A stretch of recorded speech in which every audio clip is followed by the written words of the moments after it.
တရက်သီးကဟင်းချိုချက်လို့ရလားရှင်တဲ့ရတာပေါ့ရှင်တရက်သီးနဲ့ပဒတ်စာဟင်းချိုလေးချက်ပြပေးခြင်းပေမဲ့ပဒတ်စာဝယ်လို့မရသေးတဲ့အတွက်တရက်သီးဟင်းချိုလေးပဲချက်ပြပေးလိုက်ပါတယ်ပုံထဲမှာပြထားတဲ့တရက်သီးနှလုံးကိုခွန်ခွာပြီးတော့ချက်ထားပေးလိုက်ပါမယ်ဖော့စုပေါင်းတင်ထားတဲ့ရည်နွေးတွေကိုပစုံကြောက်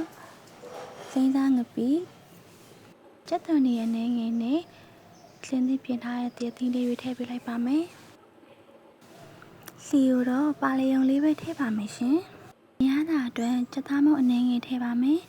။အဝင်ပစ္စည်းများအားလုံးထည့်ပြီးသွားရင်တော့တေချာမွေးပေးပြီးစူပွက်လာတဲ့အထိထားပေးရပါမယ်။အဖုံးလုံးဝမအုပ်ပေးရပါဘူးရှင်။အခုဆိုရင်တော့သုံးဆောင်လို့ရပါပြီရှင်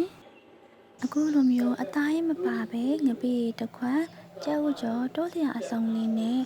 တရသီးဟင်းချိုလေးတစ်ပကံပါရင်ဖြင့်အရသာရှိပြီးထမင်းစားမြေစေပါရဲ့ရှင်။